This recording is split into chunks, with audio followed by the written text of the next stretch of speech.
aquí en Venezuela es un pueblo, es un liderazgo colectivo, es la unión poderosa y profunda cívico-militar policial. Y no van a poder con eso, hagan lo que hagan, no van a poder con eso. Esto es una invitación para que los organismos de seguridad del Estado llamen a esta gente. En verdad, no tienen ni una sola prueba de que el Estado no está haciendo los exámenes correspondientes, pero ellos dicen que el gobierno miente. Atención, el presidente interino de Venezuela, Juan Guaidó, acusó a Diosdado Cabello, el número 2 del régimen de Nicolás Maduro, de financiar, infiltrar la frustrada Operación Gedeón que desembarcó en La Guaira hace pocos días.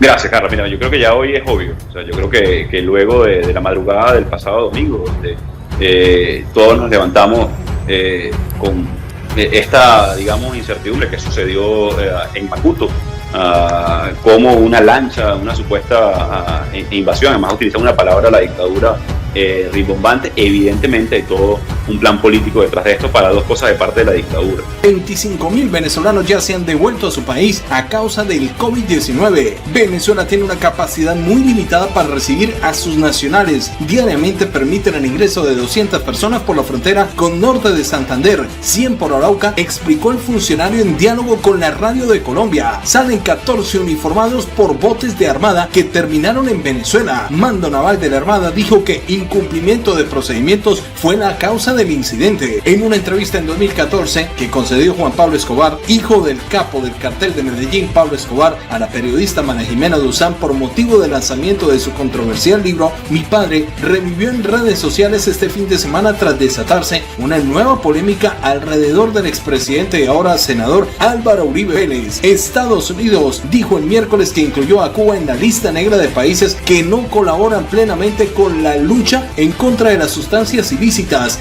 denunciando la presencia en la isla del grupo El Ejército de Liberación Nacional. Bienvenidos, váyase hasta el final del video y lo ponemos en contexto de todo lo que es noticia en Venezuela, en Colombia y en toda Latinoamérica. Arrancamos con la información. Mucha atención porque el presidente interino de Venezuela, Juan Guaidó, ha acusado a Diosdado Cabello, el número 2 del régimen de Nicolás Maduro, de financiar, infiltrar la frustrada Operación Gedeón que desembarcó en La Guaira hace pocos días. En su primera entrevista tras los sucesos de la fracasada intentona del 3 de mayo, concedida al canal digital de Miami EBTV, recalcó que no firmó un contrato con la contratista de seguridad norteamericana Silvercorp, como sostiene su propietario, el propietario de esta empresa e impulsor de la operación, que se llama el canadiense Jordan Guedrau. No solamente no en eso, no me reúno ni con ninguna consultora, ni con ningún persona que preste servicio al gobierno encargado, directamente con los comisionados presidenciales que tienen esa labor. Esa no es mi firma. La dictadura hace grandes esfuerzos para sembrar evidencias, señaló el presidente interino. Ese es el objetivo evidente que promueve esto. Nadie en su sano juicio asumiría la responsabilidad de ese desastre. Horas después, incluso en la madrugada, hablar de esto. Cosas además, y vamos sumando inconsistencias. El 28 de marzo lo anuncia la misma dictadura. Días antes, si no me equivoco, jueves o viernes, sale un reportaje en un medio internacional anunciando la misma operación. El también presidente de la Asamblea Nacional reiteró que un testaferro muy vinculado al conductor del programa de chisme, como califica el espacio televisivo Con el Mazo Dando, de Diosdado Cabello, habría financiado la operación como parte de la infiltración por parte del régimen de Maduro, según fuentes del portal Alberto News.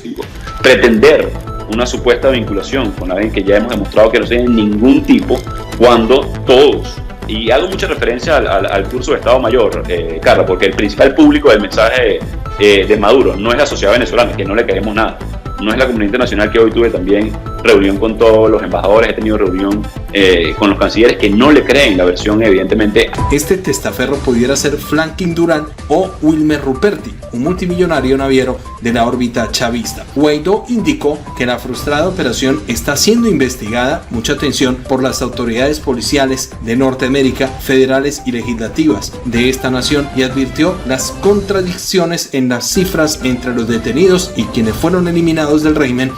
El principal receptor de ese mensaje es el público interno de la dictadura, tratar de cohesionarse de manera desesperada porque saben que no tienen otra opción que lograr el gobierno de emergencia nacional, que Nicolás Maduro tiene 15 millones de recompensa por vínculos con el narcotráfico, que no tiene ninguna oportunidad de levantar la economía venezolana. Y la segunda audiencia son los militares. Y por eso hago muchísima referencia al curso de Estado Mayor. Saben muy bien lo que es una hipótesis de conflicto, saben muy bien lo que es analizar opciones y estudio de escenarios, que no lo van a confundir en este momento con lo que sucedió el fin de semana. Nosotros responsablemente evaluamos el escenario diferente al que estemos de acuerdo. Por ahora, el fiscal Tarek William Saab ha informado de la detención de 28 personas, pero no las ha presentado la lista, las 8 bajas y 22 órdenes de captura. Nicolás Maduro, tú eres responsable, sabías de esta operación, los infiltraron y los esperaron para eliminarlos, aseguró Guaidó, presidente interino de Venezuela, que añadió también que es muy grave haber montado esta situación. Él lo vaticina que es todo un montaje. Tratar de perseguir. Es el mismo esquema que utiliza siempre la dictadura. Este es un esquema que vamos a denunciar en todas las instancias.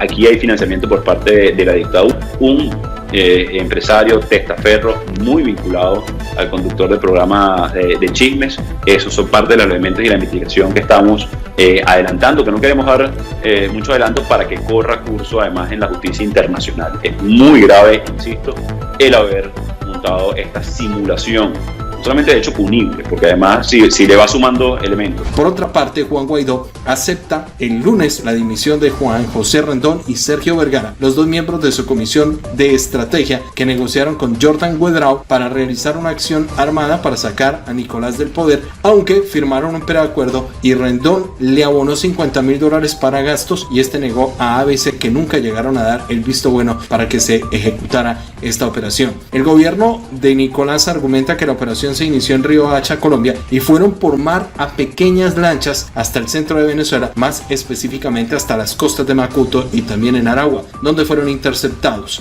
Yo le hago un llamado a toda la población venezolana que rechacemos y repudiemos activamente todo acto de terrorismo, todo acto de intervencionismo, todo acto mercenario que vaya contra la paz y la convivencia de los venezolanos y las venezolanas. No es Maduro, Donald Trump, escúchame, no es Maduro, es un pueblo que Chávez educó, es la unión cívico-militar. Ni tú, ni mil como tú van a poder con este país. ¿Cómo hacen unos conspiradores para cruzar aguas venezolanas, varios puntos de control, cientos de millas náuticas y llegar a tierra firme sin ser avistados o intervenidos? Pregunta Juan Guaidó. Además de ello, tal como se ha evidenciado el notorio conocimiento del chavismo en la operación, lo que da pie a diferentes preguntas. ¿Por qué continuó una operación que ya se había infiltrado?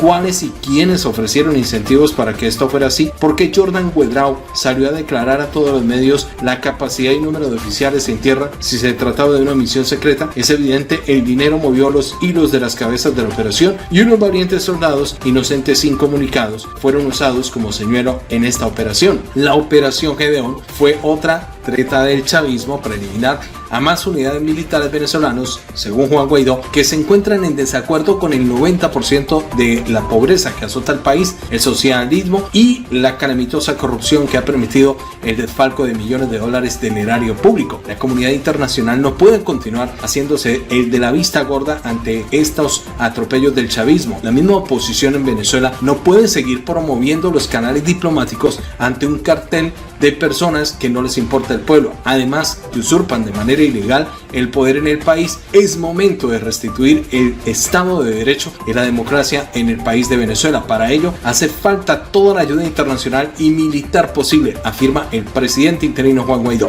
Lograr una transición en Venezuela, lograr un gobierno de emergencia nacional, lograr elecciones realmente libres y, como lo he dicho, responsablemente. También hay que evaluar todos los escenarios. Te lo decía al principio, Carla. Cualquier militar en Venezuela, le hablo a ellos directamente, cualquier militar en Venezuela que haya ingresado a la EFOFAC o a la academia o a la escuela naval o a la escuela de aviación militar, también tiene la expectativa de llegar al curso de Estado Mayor, donde se dirime, donde se aprende a tomar decisiones eficientes, eficaces, donde se estudian las hipótesis de conflicto, donde se estudia además investigación de operaciones, donde se analizan todas las opciones. Y responsablemente, en este caso, Juan Guaidó, el presidente encargado, decide tomar y avanzar con decisiones. Por supuesto que la Comisión de Estrategia debía evaluar todas las opciones. Mira. También Juan Guaidó dice este lunes que las frustradas incursiones que tuvieron en lugar en Venezuela la semana anterior, conocidas como la Operación Gedeón, fue un montaje dirigido por el gobierno chavista y financiado por un testaferro. El presidente interino indica a su vez que no proveería más detalles sobre la persona porque llevará el hecho ante las instancias internacionales y esto haría una investigación detrimental a la denuncia. Es muy grave el haber financiado esta simulación, es un hecho punible, aseguró, y todo configura uno de los montajes más ilógicos que se haya generado dentro de un gobierno como el que maneja Nicolás. Juan Guaidó ha asegurado que Nicolás ha usado el gobierno con esta operación como fachada para desaparecer venezolanos en el exilio, agregando que el régimen busca invisibilizar el agudo desabastecimiento de bienes esenciales como gasolina, gas, electricidad y comida que atraviesa Venezuela. El mandatario encargado aseguró que las acciones llevadas a cabo por el gobierno de Nicolás no detendrá el descontento popular y el descontento dentro de la Fuerza Armada Nacional. Además, tampoco podrá ocultar la crisis que se viene desbordando en Venezuela. Guaidó dijo que la salida es inevitable, por lo que llamó a los venezolanos y a todos los sectores del país a retomar las energías en la lucha para lograr el fin de la dictadura y conformar un gobierno de emergencia nacional, iniciativa que tiene el beneplácito de los Estados Unidos y la Unión Europea. Avanzamos en Venezuela. Venezuela tiene una capacidad limitada para recibir a sus nacionales diariamente y permite el ingreso de 200 personas por la frontera en norte de Santander, 100 por Arauca, e explicó en diálogo con la Radio de Colombia funcionarios de Migración Colombia. Dijeron que bajo la figura del retorno voluntario, los venezolanos manifestaron el deseo de regresar a su país, algo que considero normal y es una conducta racional por la situación del COVID que los lleva a preferir estar en su casa en esta frecuencia de sucesos que vienen sucediendo a nivel internacional. También detalló que el retorno de estas personas a su país se hace conjuntamente entre las autoridades colombianas y venezolanas para el flujo en la frontera que sea organizado y seguro, apuntó a través del medio de comunicación. Finalmente, Migración denuncia que algunas empresas de transporte se han aprovechado de la coyuntura para organizar viajes que no han sido autorizados. A la fecha se han efectuado 15 procesos de sanciones para aquellas empresas del sector que han movilizado a migrantes sin respectivos permisos, concluyó en esta cadena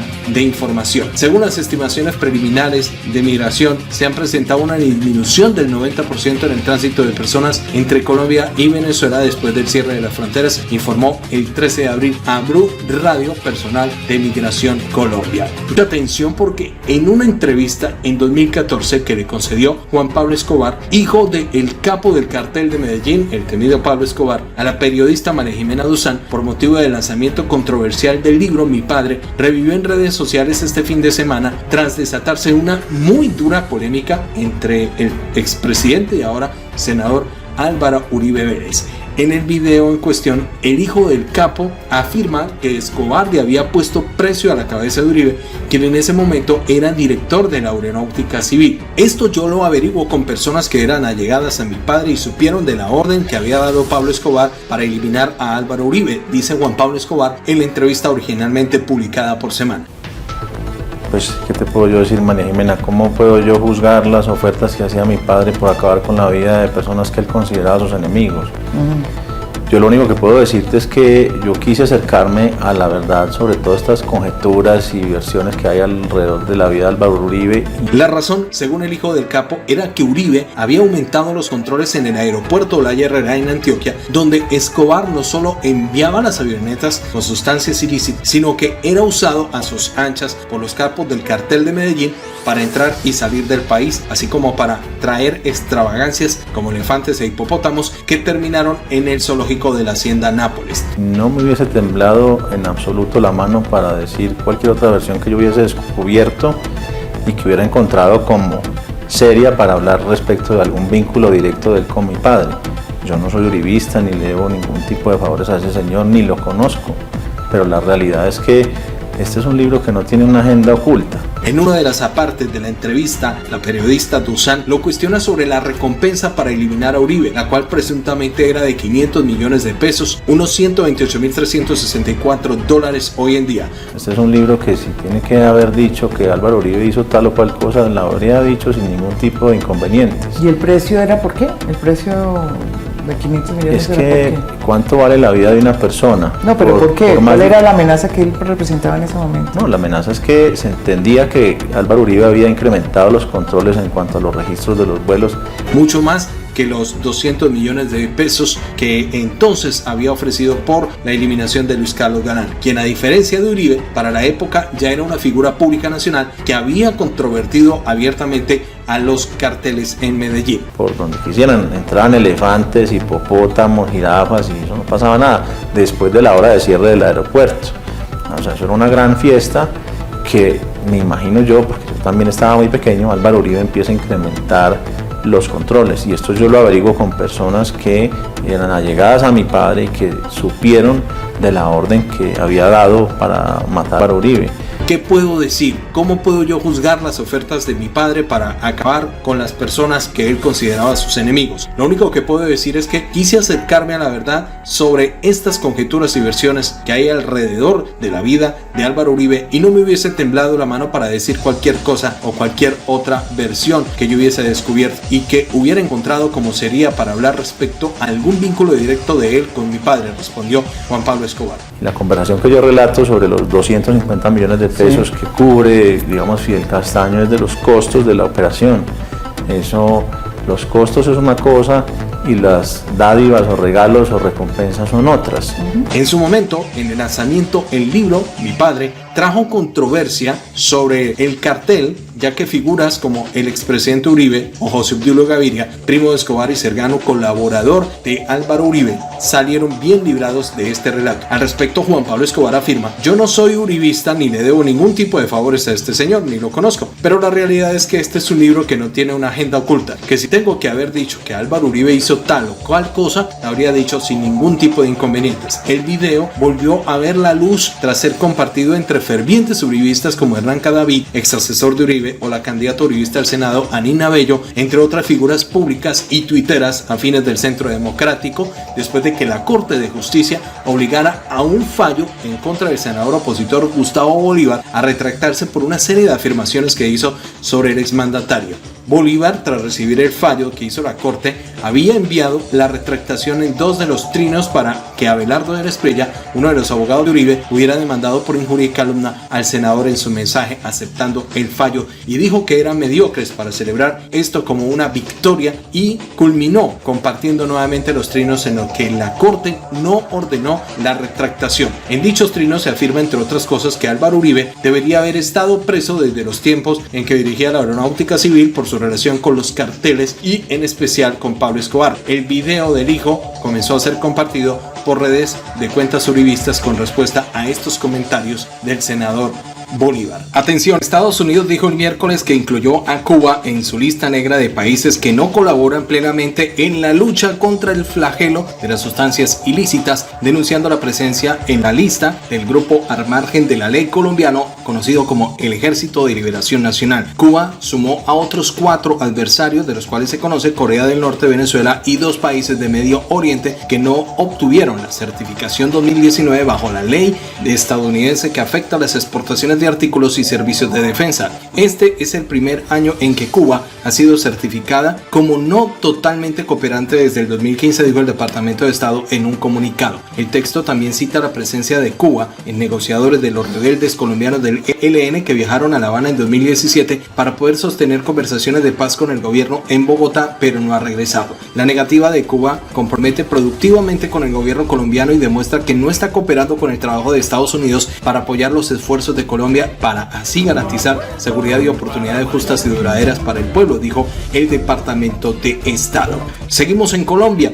14 uniformados fueron retirados del ejército colombiano por los botes de la Armada que terminaron en aguas de Venezuela. El mando naval de la Armada dijo que el incumplimiento de procedimientos fue la causa del incidente. El comandante de la Armada de Colombia, que está al cargo de Evelio Ramírez, aseguró que el retiro responde a lo ocurrido porque en el lugar donde fueron asegurados los botes no cumplían con las condiciones de estabilidad y amarres seguros. Se logró evidenciar el incumplimiento de los procedimientos tácticos fluviales por parte de la tripulación del elemento de combate fluvial número 51-2, tales como omisión de los protocolos e incumplimiento de las tareas de seguridad de las embarcaciones, indisciplina táctica, inadecuado manejo de personal, falta de liderazgo y control entre otros. Las lanchas militares colombianas se habrían desprendido de un puesto de control a orillas del río Meta en el departamento del Bichada y terminaron en aguas del país vecino según la investigación disciplinaria pertinente realizada por la Institución de Seguridad en Colombia. Se determinó que quienes estuvieron encargados de asegurar las lanchas no actuaron de manera oportuna y se determinó que los botes se desamarraron.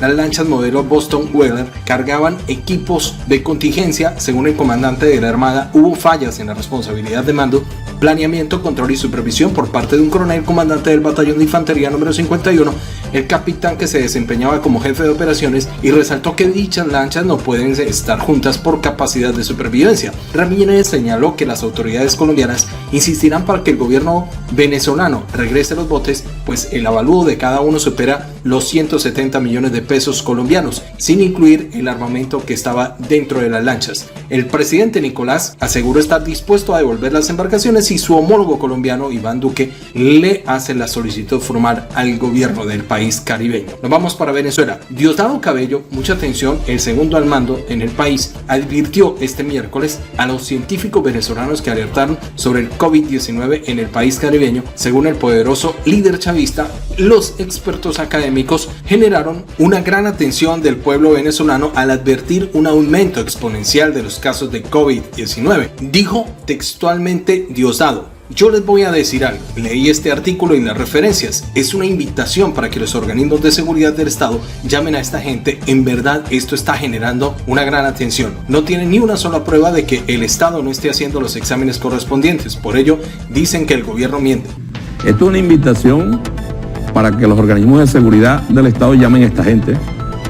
En verdad, esto están generando alarma, no tienen ni una sola prueba de que el Estado no está haciendo los exámenes correspondientes, pero ellos dicen que el gobierno miente, presumen que el gobierno miente. Esto es una invitación a un tuntún, a los que hicieron este informe. Digo yo, aquí entre mis cosas. La patilla podrida.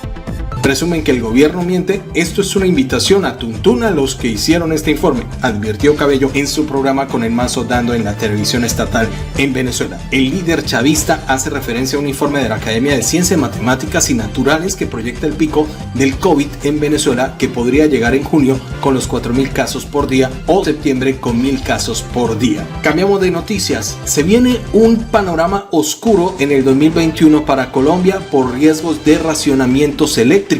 María Fernanda Suárez, ministra de Minas y Energía, advirtió posibles apagones a comienzos del próximo año por afectaciones en hidroeléctricas del país. La razón, dijo Suárez, en medio de la sesión de la Comisión Tercera del Senado difundida por Noticias Caracol, es que hay menos aportes hídricos y eso afecta al sector energético en Colombia, que genera casi el 70% de su electricidad con agua. La ministra les explicó a los senadores que los embalses están a nivel más bajo en los últimos 20 años y la temporada de lluvias a principios del 2020 no fue tan fuerte como se esperaba y por eso se pronostican lluvias en los próximos meses, pero no va a ser suficiente. Si los embalses siguen bajitos, nos podríamos ver en riesgo de racionamiento en el verano del 2021, declaró Suárez, que solicitó ahorrar agua para evitar estas afectaciones en el sector eléctrico. Por su parte, el IDEAM indicó en el noticiero que recomendó a este sector implementar las acciones ante las posibles disminuciones significativas de los aportes de los embalses y sugiere darle un manejo adecuado a la regulación de las descargas. En este sentido, el Ministerio de Minas y Energía expedirá una resolución, según el informativo, para obligar a las generadoras a utilizar adecuadamente el agua. Mucha atención, porque en las últimas horas en Venezuela el presidente Nicolás dijo que sí habrán elecciones parlamentarias. El presidente Nicolás ha asegurado este miércoles que habrán elecciones para este año, si lo permite el COVID. Este año debe haber elecciones, ¿verdad? Si lo permite la pandemia. Bueno, presenten sus candidatos. Vayamos a la elección de la Asamblea Nacional y los asuntos entre los venezolanos los resolvemos con el voto popular en las urnas electorales el día de las elecciones, eligiendo una nueva Asamblea Nacional, y gane quien gane, que venga una nueva Asamblea Nacional con nuevos bríos, con nuevos aires, para ayudar a la convivencia, a la recuperación del país, al fortalecimiento de la democracia. Ese es mi llamado. En medio de sus acusaciones por maniobras al margen de la ley por parte del gobierno de los Estados Unidos y las autoridades de Norteamérica, Este año debe haber elecciones, si lo permite el COVID. Presenten sus candidatos, ha indicado Nicolás en Venezolana de Televisión. Vayamos a la elección de la Asamblea Nacional y los asuntos entre los venezolanos y los resolvemos con el voto popular en las urnas electorales el día de elecciones. Y ha continuado en ese sentido. Ha pedido, gane quien gane la Asamblea Nacional de Venezuela, tengan un nuevo brío, un nuevo aire para ayudar al fortalecimiento del país, de la democracia. Asimismo, ha hecho un llamado a la población venezolana para que rechace todo acto de alteración del orden de la ley, todo acto de intervencionismo, todo acto que vaya en contra de la paz y la convivencia de los venezolanos. Por último, se ha dirigido al presidente de los Estados Unidos, Donald Trump, y le ha avisado de que ni él ni mil como él van a poder con Venezuela. Venezuela debe celebrar a finales del año los comicios a la Asamblea Nacional, una cita importante porque en estos momentos es la única institución que controla la oposición y porque Guaidó basa su legitimidad como presidente encargado de Venezuela en el cargo del presidente del Parlamento. De momento se desconoce si, en el caso de que finalmente se celebren, la oposición participará en estas elecciones. En las presidenciales del 2018, la oposición mayoritaria decidió no concurrir por considerar que era un fraude, pero hubo dos candidatos que desafiaron a Nicolás. Precisamente por el proceso electoral del 2018 que la oposición y buena parte de la comunidad internacional consideran fraudulento, Guaidó y los suyos no reconocen a Nicolás como presidente venezolano y reclaman elecciones presidenciales que sean creíbles. Seguimos con noticias, mucha atención porque desde Rusia hemos conocido que el ministro de Asuntos Exteriores ruso, Sergei Lavrov, afirmó que los servicios secretos de Rusia y Venezuela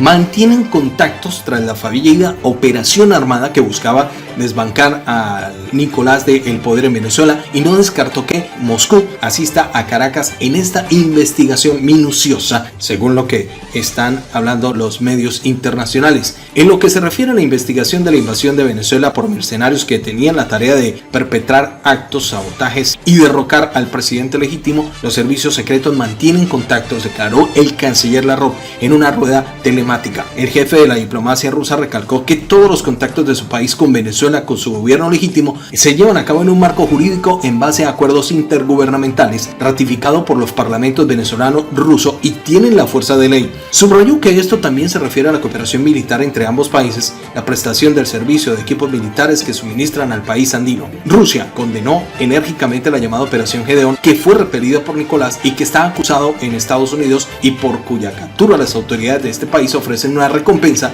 de $15 millones. Nos vamos para los Estados Unidos ya para cerrar esta información. Donald Trump advirtió que puede cortar las relaciones bilaterales con el gigante asiático en el marco de las tensiones comerciales y las acusaciones contra el gigante asiático por el manejo del COVID que brotó el país a finales del 2019. Hay muchas cosas que podemos hacer. Podríamos cortar toda la relación, indicó en una entrevista con Fox News, concertado por represalias contra Beijing. Por su parte, el gobierno de Xi Jinping, potencia mundial ascendente, era hasta hace unos meses el principal socio comercial de los Estados Unidos, solo superado en 2019 por México ante este conflicto comercial que desató medidas de protección. Según comentó Trump, cortar el vínculo sería positivo para la economía norteamericana. ¿Pero qué pasaría? Ahorraríamos $500 mil millones, afirmó en referencia con el déficit comercial que sostiene con el país de Asia, aunque la cifra anual más reciente es de 345 mil millones. El mandatario destacó la buena relación con su homólogo Xi Jinping, pero manifestó su molestia. Ahora no quiero hablar con él. El brote del COVID se originó en una ciudad de este país y se está propagando en silencio, mientras que Washington y Beijing firmaban el acuerdo comercial fase 1, aclamado por el presidente republicano como un gran logro para el país. Estoy muy decepcionado con China, dijo Trump en la entrevista. Nunca debieron dejar que esto sucediera.